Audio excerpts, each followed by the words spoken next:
नमस्कार दोस्तों, चलिए आज मैं आपको ले चलता हूँ ऑस्ट्रेलियन कैपिटल टेरिटरी, ऑस्ट्रेलिया की राजधानी यानी कि कैनबेरा। जी हाँ, मेलबर्न और सिडनी नहीं, कैनबेरा ये है ऑस्ट्रेलिया की राजधानी, जो सिडनी से 280 किलोमीटर के डिस्टेंस पे है और मेलबर्न से करीब 660 किलोमीटर की दूरी पर है। बिल्कुल बीचों बीच का ये इलाका। तो बिना देरी करे मैं आपको सीधा ले चलता हूँ कैनबेरा के पार्लियामेंट हाउस में, न्यू पार्लियामेंट हाउस। जो सामने आप देख रहे हैं ये है कैनबेरा का न्यू पार्लियामेंट हाउस। जी हाँ, यहाँ आप विजिट कर सकते हैं अंदर से भी। एंड ऑब्वियसली सिक्योरिटी रीजन की वजह से आप अंदर वीडियो शूट नहीं कर सकते हैं। सो आप बाहर का ही नज़ारा मैं आपको अभी दिखा पा रहा हूँ, लेकिन आप एक गाइडेड टूर बुक कर सकते हैं। अलग अलग कैटेगरीज होती हैं, वेबसाइट पे जाके आप आराम से बुक कर सकते हैं NSW की वेबसाइट पे। मैं इसका लिंक भी आपके साथ शेयर कर दूंगा। ये गाइडेड टूर होते हैं, किस किस तरह से आपको चाहिए और आपके लिए कौन सा कितना यूज़फुल है उसके हिसाब से आप बुक कर सकते हैं, चूज़ कर सकते हैं। और इनको चूज़ करते समय आपको ध्यान रखना होगा कि आपको कौन सा गाइडेड टूर चाहिए आपके इंटरेस्ट के हिसाब से।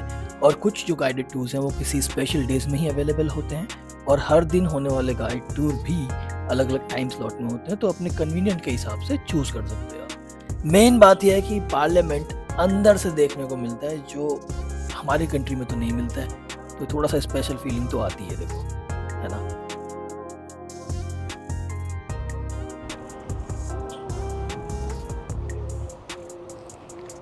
हम निकले हैं बाहर अपना पार्लियामेंट का एक गाइडेड टूर करके, जो पहले से बुक करना पड़ता है ऑनलाइन। 3-4 कैटेगरीज हैं इनकी यहाँ पे टूर्स की, और उसमें आप उसमें अकॉर्डिंग आप बुक कर सकते हो, आप किस किस चीज़ों में इंटरेस्टेड हो। अनफॉर्चुनेटली हम अंदर रिकॉर्ड नहीं कर सकते, ऑब्वियसली सिक्योरिटी रीजन की वजह से। जब आप अंदर भी जाते हो, जैसे एयरपोर्ट में आपकी चेक इन होती है, या मतलब सिक्योरिटी चेक होता है, वैसा ही चेक यहाँ पर भी होता है आपका सिक्योरिटी चेक। बेल्ट वगैरह वगैरह जितने भी लग, घड़ी, वॉलेट वगैरह जो आपको ट्रे में डालना पड़ता है। उसके बाद स्मूथ था, काफ़ी अच्छा था, इन्फॉर्मेटिव था, बहुत ही जेंटल वे में उन्होंने बताया भी सबको। एक प्रॉपर एक ग्रुप ले गया। मेरे लिए सबसे ज़्यादा अट्रैक्शन का जो पॉइंट था वो ये था कि पेंटिंग्स अंदर जो थी ना, ऑयल पेंटिंग्स थी सारी, हैंडमेड, बहुत ही पुरानी वाली, सारी बहुत ही बड़ी थी यार। मतलब यहाँ पे कुछ पेंटिंग्स तो ऐसा भी लगा था कि मतलब मेरे घर में शायद दीवारें नहीं उतनी बड़ी। तो वो एक तो वो चीज़ें, दूसरा जो आर्किटेक्चर था, रोमन आर्किटेक्चर था, तो उसने डिटेल में बताया कि भाई इसका व्यू, इसका पर्पस क्या क्या है। बाहर से आप बिल्कुल आइडिया लगा ही नहीं सकते कि अंदर क्या क्या होगा, कैसा होगा, ठीक है। और एक तीसरी चीज़ होती, ये पूरी बिल्डिंग है, ये एक सेंटर लाइन से ली गई है। मैं आपको सामने पहाड़ को दिखाता हूँ। पहले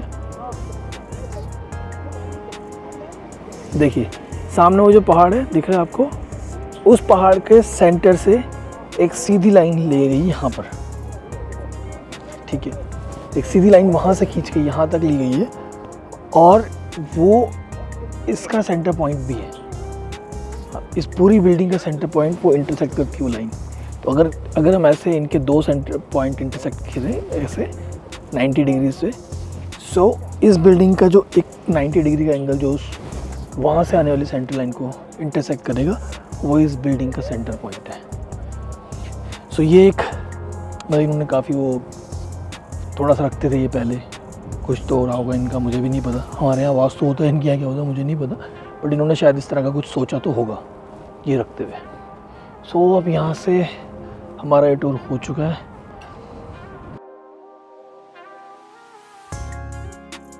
सो इस बिल्डिंग को बनाने के लिए जो प्रोसेस था वो ऐसा था कि 1979 में इंटरनेशनल डिज़ाइन कंपटीशन अनाउंस हुआ था इसके आर्किटेक्चर को बनाने के लिए, और 1981 से 1988 के बीच में कंस्ट्रक्शन चला, और फिर 9 मई 1988 को क्वीन एलिजाबेथ सेकंड ने पार्लियामेंट हाउस ऑफिशियली ओपन किया था।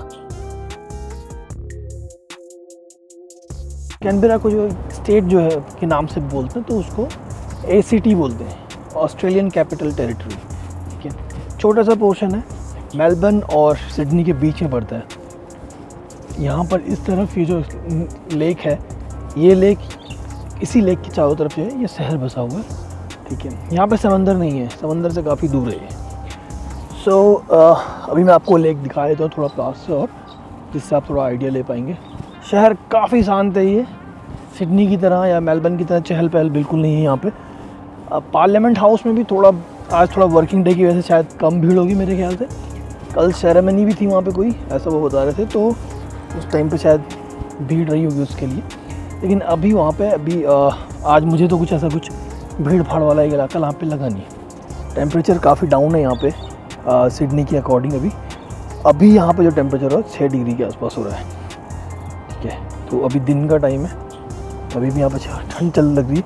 मैंने अंदर शर्ट आपको दिख रही है, शर्ट के अंदर मैंने काफ़ी वार्म वेयर पहने, ठीक है, जो थर्मो वेयर्स होते हैं वो पहने, तो थोड़ा सा बचाव है। लेकिन लगता है मुझे भी थोड़ी देर बाद जैकेट भी पहननी पड़ेगी। सो ये है यार लेक बर्ली ग्रिफिन, और ये एक आर्टिफिशियल लेक है, एक मैन मेड लेक है मतलब। और यहाँ पर ये काफ़ी बड़ी सी लेक बनाई है इन्होंने यहाँ पे। ये यहाँ का मेन वाटर सोर्स भी है कैनबेरा का। आप यहाँ पे पूरा वॉक करने के लिए भी काफ़ी बड़ा स्पेस है यहाँ पे। और वो जो उस तरफ आपको दिख रहा है साइड, वहाँ पे पूरा आपका सैंड इन्होंने बिछाया हुआ है। खुद से एक मैन मेड बीच टाइप का ही बनाया, इसको इन्होंने बीच का नाम दिया उस पोर्शन को, जो पर्टिकुलर पोर्शन है। कॉकिंगटन ग्रीन गार्डन्स थोड़ा नोटी सा नाम है लेकिन हाँ है। तो स्पेल अगर करना तो COCKINGTON, कॉकिंगटन, ठीक है, कॉकिंगटन। सो यहाँ पे कुछ चीज़ें हैं मिनिएचर, थोड़ा सा अट्रैक्शन अलग है यहाँ का, तो वो अब इसमें दिखा दूंगा मैं वीडियो में आपको। और फिर हम चलेंगे बाकी अदर पार्ट की तरफ जो पहले दिन रह गए थे। कुछ चीज़ें आपको बहुत अट्रैक्ट करती हैं, डेफिनेटली उन लोगों को ये पार्क बहुत ज़्यादा अट्रैक्ट करने वाला है। तो मैंने आपको बताया कि काफ़ी सारे जो टाइनी थिंग्स हैं, सब चीज़ों का जो रेप्लिका बनाया हुआ है टाइनी तेल में डाल के। टाउनशिप भी कई सारे यहाँ पे, मैं आपको सीधा अब ले चलता हूँ, वीडियोस दिखा देता हूँ सीधा, है ना। बताता रहूँगा तो वीडियोस काफ़ी लंबी हो जाएगी अलग अलग स्ट्रक्चर के बारे में। ये जो पार्क है ये हफ्ते में 7 दिन खुला रहता है, कभी बंद नहीं होता है। और इसका जो खुलने का टाइम है वो है 9:30 बजे सुबह से लेके शाम के 5 बजे तक ये खुला रहता है। और लास्ट एंट्री जो इस पार्क में मिलती है वो है 4:15 बजे, उसके बाद इसमें एंट्री नहीं मिलेगी आपको। इस रेप्लिका ट्रेन के अलावा पार्क में एक स्टीम ट्रेन भी है जो फेमस है, जो क्योंकि इस पार्क के चारों तरफ घूमती है। उसका टिकट भी आप ले सकते हैं आप चाहें तो, या फिर उसमें भी सफ़र कर सकते हैं। बच्चों में ज़्यादा फेमस है वो। उसके अलावा पार्क में दुनिया भर के 30 से ज़्यादा जो अलग अलग देश हैं, वहाँ की जो फेमस बिल्डिंग्स हैं उनकी जो नकल है वो बनाई गई है। जैसे स्कॉटलैंड का ब्रेमर कैसल, पेरू का माचू पिचू, ये सब जो है इस पूरी पार्क में इनकी प्रॉपर रेप्लिका बनाया हुआ है, और डिटेल्ड रेप्लिका बनाया हुआ है, ऐसा नहीं कि नॉर्मल कैजुअल वाला ही। उसके अलावा कुछ टाउनशिप्स हैं, उनको भी यहाँ पे अच्छे से दिखाया गया है ना। तो अगर कोई कासल है तो उसको प्रॉपर डिटेलिंग के साथ किया हुआ है। एक जगह आप डिसअपॉइंट हो सकते हैं कि इंडिया का जो रेड फोर्ट है यानी कि लाल किला जो है वो मुझे इतना खास नहीं लगा यहाँ पे, लेकिन बाकी जो सारे स्ट्रक्चर्स थे वो बहुत ही प्यारे तरीके से बनाए हुए थे, तो और बहुत ज़्यादा डिटेलिंग में काम किया हुआ था। रेड फोर्ट कुछ खास नहीं लग रहा था। तो ये पार्क बना था 1979 में, बन के तैयार होके खुल गया था ये पार्क। और इसके जो मेन जो संस्थापक थे एक तरह से इसके, वो थे ब्रायन एंड डायना स्मिथ के। इन्होंने ही इसका मतलब जो नींव रखी थी, और इन दोनों ने ही जो शुरुआती डिज़ाइन था या फिर कंस्ट्रक्शन था उसका स्टार्ट किया था। फिर आई थी इसमें आर्किटेक्ट्स की एक टीम, उन्होंने एक स्किल टीम और जो इसमें माइक्रो क्राफ्टिंग टेक्निक को इस्तेमाल करती है उनको इसमें इन्वॉल्व किया, और उन सब ने ये प्रॉपरली डिज़ाइन किया ये सब। और इन मिनिएचर्स को बनाने में महीनों लग जाते हैं, क्योंकि जो हर बिल्डिंग है ना वो हैंडमेड है और साथ ही बहुत ज़्यादा डिटेलिंग के साथ बनाई है। और जो मटेरियल इसमें यूज़ हुआ है लकड़ी, रेजिन, मेटल, मिट्टी, इस तरह के जो मटेरियल्स हैं वो यूज़ हुए हैं। और छोटे छोटे फर्नीचर, पेड़, पुल, पानी के फीचर्स भी, यानी कि जो आप देखोगे बीच में लेक या फिर इस तरह की चीज़ें, वो भी मैनुअली हाथों से बनाए हुए हैं। ये तो छोटा सा टूरिस्ट पार्क का इस क्यूट से पार्क और यहाँ पे जो मिनिएचर्स थे उसका। अब हम चलते हैं माउंट एजली लुकआउट पे, और वहाँ से हम देखेंगे जो कैनबेरा का मोस्ट ऑफ द पॉइंट है, वहाँ से तो विजिबल है 360 डिग्री व्यू पॉइंट जो होता है एक तरह का, वो है वहाँ से। और वही जो माउंट है उसी का जो सेंटर पॉइंट है, उसके सेंटर पॉइंट से रेफरेंस लेके ओल्ड पार्लियामेंट हाउस और न्यू पार्लियामेंट हाउस की सेंटर लाइन क्रिएट की है और उसको भी उसकी सेंटर लाइन बनाया है। तो चलो वहाँ पे चलते हैं। अब हम खड़े हैं माउंट एंसली लुकआउट पर, जहाँ से कैनबेरा का पूरा शहर नज़र आता है।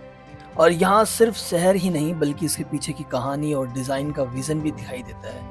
हर सड़क, हर झील, हर बिल्डिंग ग्रिफिन और उनकी पत्नी मैरियन की सोच और मेहनत का हिस्सा है। तो मैं शेयर करूंगा आपके साथ उनके इस बेहतरीन मास्टर प्लान की कहानी को और शहर के डेवलपमेंट को भी, क्योंकि यही वो पॉइंट है जहां से ग्रिफिन ने रेफरेंस लिया था इस सिटी के डेवलपमेंट के मास्टर प्लान का। तो 1914 में ग्रिफिन अपनी पत्नी के साथ ऑस्ट्रेलिया आते हैं और वो इस शहर को इमारतों और सड़कों से ज़्यादा एक पूरे लैंडस्केप की तरह देखते हैं। अब उनके विजन के अकॉर्डिंग काम शुरू तो हो जाता है, लेकिन गवर्नमेंट बॉडीज़ के और गवर्नमेंट रेगुलेशंस के बहुत ज़्यादा इंटरफेरेंस की वजह से काम जो है ना बहुत स्लो हो जाता है। और इसमें ब्लेम आ जाता है ग्रिफिन के ऊपर कि उनका जो प्लान है वो बहुत ही इनप्रैक्टिकल और बहुत ही एक्सपेंसिव है। फिर 1916 में रॉयल कमीशन हुई और 1920 तक ग्रिफिन को सारे सरकारी पदों से हटा दिया। तो लुकआउट पॉइंट से आप आज का डेवलपमेंट और उनके विजन को समझ सकते हैं इस तस्वीर की मदद से। साथ ही आप कंपेयर भी कर पाएंगे आज का डेवलपमेंट और उनका विजन को। ये है वो जगह जहाँ से रेफरेंस लिया था उस इमेजिनरी सेंटर लाइन पॉइंट का। फर्स्ट पॉइंट ये है, लास्ट पॉइंट जो है वो ओल्ड पार्लियामेंट हाउस, ओके, और उसी के बीच में आता है आपका न्यू पार्लियामेंट हाउस। तो वो एक ये जो पूरी लाइन एक क्रिएट होगी वहाँ से यहाँ तक, वो पॉइंट आपको दिखा। ये पूरा है ना ये लाइन में, और वहाँ सामने तक, सामने का अगर आपको दिख पा रहा है वहाँ पे एक छोटी सी चोटी है, वो पॉइंट। साथ ही ये जो कैनबेरा का यहाँ से आपको उससे पूरी सिटी का 360 डिग्री व्यू पॉइंट भी मिल जाता है आराम से। कैनबेरा का जो 90% क्राउड है वो गवर्नमेंट ऑफिशियल्स या पब्लिक सर्वेंट या इस तरह का ही है, और कुछ अकेडमीज भी हैं यहाँ पे, डिफेंस अकेडमी वगैरह भी। तो इसलिए कैनबेरा थोड़ा सा गवर्नमेंट सेक्टर वाला जो फील्ड है उसका क्राउड जो यहाँ पर बहुत ज़्यादा है।